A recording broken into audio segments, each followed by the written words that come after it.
Gde vi pevate na nekom privatnom slavlju i oni su onako dušeni vama i kite vas nekim novčanicama. Je li to zaista tako? Zaista vam udele toliki bakšiš? Pa to je bilo ranije, znaš, bukvalno. To je sve slabije i slabije. Nema više naroda, je velika kriza u narodu i ja više kukaju oni što imaju nego oni što nemaju. Znaš, fali ona sredina, onaj srednji stalež fali, koji su ljudi lepo uživali, znaš, zamranije, bukvalno. Uglavnom su ti ljudi najviše pare davali. Taj srednji stalež je to najviše.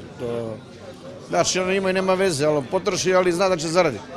Sad ovi što su ovi milioneri, što bi ja rekao, oni kukaju više nego mi, brate, što smo normalni.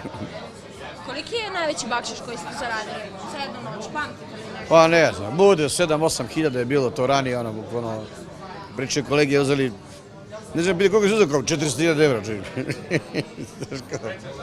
to je, ono, bukvalno, nema više toga, ranije, ono, bude, znaš, bude nas i dosta kolega, bilo i po 10, po 15.000, ali šta bude nas 15-20, brate, dok se stalimo svi, to je lepo kad je jedan samo, ono, samo ko delimo meni, tebi, ne samo meni, šali.